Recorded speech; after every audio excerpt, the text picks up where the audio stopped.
अस्सलामुअलैकुम inter class.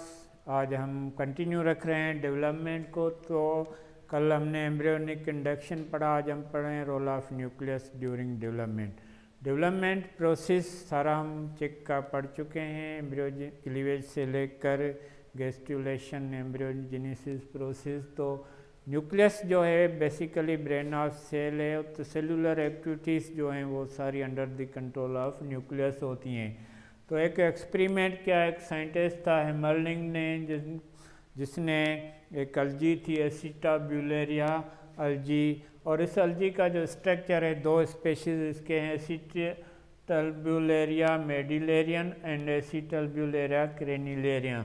तो एक जो है एसिटाब्यूलेरिया ऐसी है अलजी जिसके लोअर साइड पे मीन्स राइजोम टाइप जो स्टेम है वहाँ पे जो है वो न्यूक्लियस होता है, बाकी स्टॉक जो है इसका खाली होता है, और सेंटर पे कैप होती है। ये कैप जो है वो कैप होती है। और दूसरी स्पेशीज़ जो है सेम एसिटाब्यूलेरिया की स्पेशीज़ है, उसका जो कैप है वो फोल्डेड होता है, मीन्स उनके अंदर फोल्डेड होते हैं। दो स्पेशीज़ सिलेक्ट किए और एक्सपेरिमेंट बेस पे फर्स्ट एक्सपेरिमेंट में इसने ये किया कि इस एसिटाब्यूलेरिया का जो है वो पोर्शन ग्राफ्ट किया इस फंजीस के अंदर जिसमें न्यूक्लियस नहीं था, मीन्स साइटोप्लाज्मिक पोर्शन का पीस काटा इसने।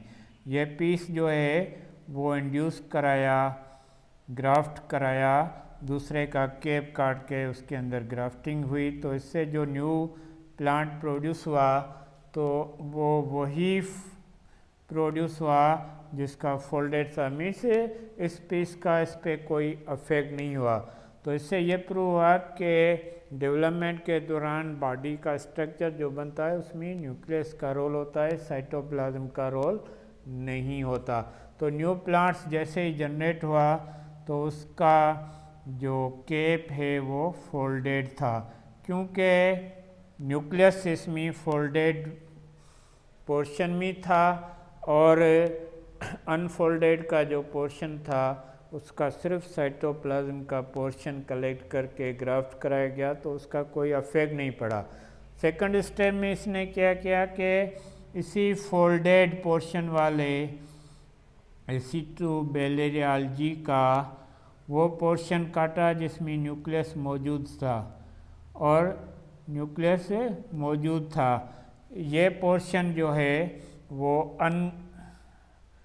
अनकैप ब्रांचेड कैप वाली जो एसिटाब्यूलेरिया थी उसका साइटोप्लाज्म काटा और उसके अंदर इम्प्लांटेड कराया।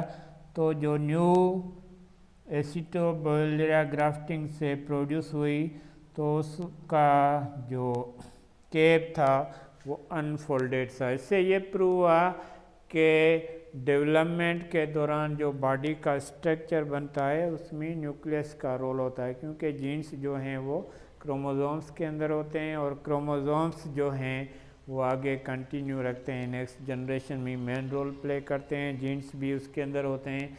तो नेक्स्ट जनरेशन की जो प्रोडक्शन होती है उनमें जीन्स का रोल होता है, और ये जीन्स न्यूक्लियस के अंदर होते हैं, साइटोप्लाज्म के अंदर नहीं होते हैं। तो न्यूक्लियस हेमरलिंग ने एसिटाब्यूलेरिया अलजी पे जो एक्सपेरिमेंट किया उसमें दो सेम स्पेशीज़ की दो अलजी कलेक्ट की, एक का कैप फोल्डेड था, दूसरे का अनफोल्डेड था, मीन्स अम्ब्रेला टाइप था। तो अम्ब्रेला टाइप वाली अलजी का पीस काट के जिसमें न्यूक्लियस नहीं था, साइटोप्लाज्म था, और इसका भी कैप काट लिया इसने, और इसका जो पीस था वो ग्राफ्ट किया इसके अंदर। तो जो न्यू फंजी प्रोड्यूस हुई उसमें बाकायदे फोल्डेड थे, मीन्स साइटोप्लाज्म का कोई अफेक्ट नहीं पड़ा ड्यूरिंग ग्रोथ में। और दूसरे एक्सपेरिमेंट ने क्या किया कि जो फोल्डेड फंजी थी उसका न्यूक्लियस वाला पोर्शन काट के और अनफोल्डेड अम्ब्रेला टाइप केप वाली एसिटाब्यूलेरिया की अलजी का साइटोप्लाज्मिक पोर्शन ग्राफ्ट किया इसमें।